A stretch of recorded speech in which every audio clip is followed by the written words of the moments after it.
Salam sejahtera, nama saya Bong Yen Chiu. Tajuk kajian saya ialah kaedah fonetik bunyi dan law assistive technology, kemahiran membaca kosakata bagi murid tahun 1 ketidakupayaan pendengaran. Kajian tindakan ini bertujuan meningkatkan kemahiran membaca murid berkeperluan khas ketidakupayaan pendengaran. Sasaran kajian ini seorang MPK yang mempunyai sisa pendengaran dan boleh bertutur. Kaedah fonetik bunyi dan law assistive technology melibatkan pembelajaran visual dan amalan sesuai untuk MPK ketidakupayaan pendengaran kerana pembelajaran mereka lebih kepada pembelajaran visual. Hasil kajian mendapati bahawa terdapat peningkatan kemahiran membaca dan mengeja dalam kalangan MPK dalam masa 3 bulan. Refleksi pengajaran dan pembelajaran. MPK ketidakupayaan pendengaran yang tahap pendengaran mild hearing loss responsif semasa PTPC. Akan tetapi, apabila guru memberi pentaksiran, individu ini selalunya tidak melepasi tahap penguasaan. Didapati MPK ini tidak dapat membaca soalan dan akibatnya dia tidak dapat menjawab soalan sendiri. Selain itu, MPK ini juga sangat bergantung kepada murid untuk membacakan soalan kemudian menjawab soalan latihan. Apabila ditanya kenapa tidak baca soalan sendiri, dia akan menjawab tidak tahu membaca. Hasil daripada itu, objektif kajian saya ada 2. Objektif umum ialah meningkatkan pemahaman murid terhadap petikan yang dibaca. Objektif khusus ialah MPK dapat mengecam, mengenali dan menyebut sebutan bunyi vokal konsonan dalam bahasa Melayu. Kumpulan sasaran saya seorang sahaja iaitu murid J daripada kelas tahun 1 BD program ketidakupayaan pendengaran. Untuk pelaksanaan kajian, yang pertama ialah ujian pra-kosakata. Instrumen terdiri daripada 25 kosakata merangkumi suku kata asas yang tergantung dalam DSKP Mata Pelajaran Bahasa Melayu. Ujian pra dengan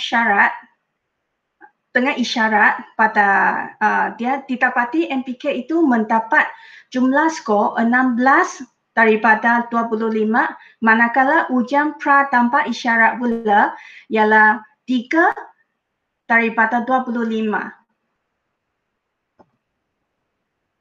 Seterusnya, pengkaji melakukan merancang tindakan iaitu mengadakan persidangan RPI dan merancang 5 aktiviti sesi pemulihan yang termasuk latihan bertulis huruf besar dan huruf kecil serta tanda baca.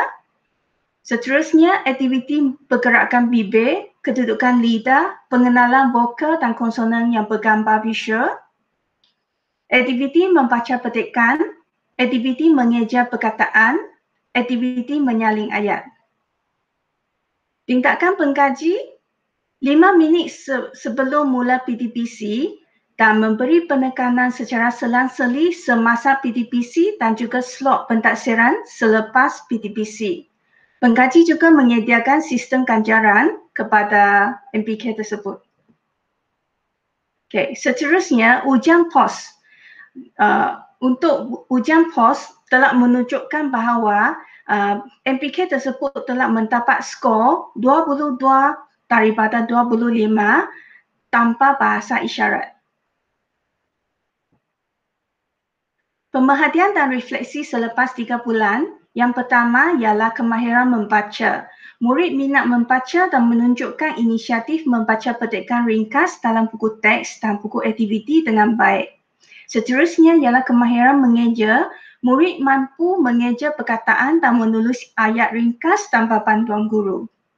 Yang ketiga, memimpin rakan yang lemah. Murid tersebut kini menjadi sukarelawan membantu guru untuk mengajar rakan kelas sekelas yang lemah. Jadi cadangan dan kesimpulan untuk kajian saya, pembelajaran MPK masih memerlukan bantuan terjemahan guru bahasa isyarat untuk memahami petikan. Kaedah ini perlu ada gabung jalin medium bahasa isyarat untuk pemahaman petikan.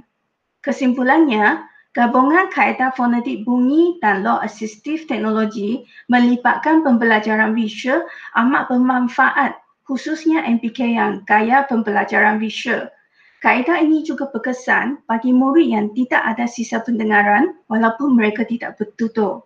Rakan sekelas yang profil pendengaran kini dapat mengeja perkataan menggunakan pergerakan bibir mulut guru. Itu sahaja pembentangan saya hari ini. Sekian, terima kasih.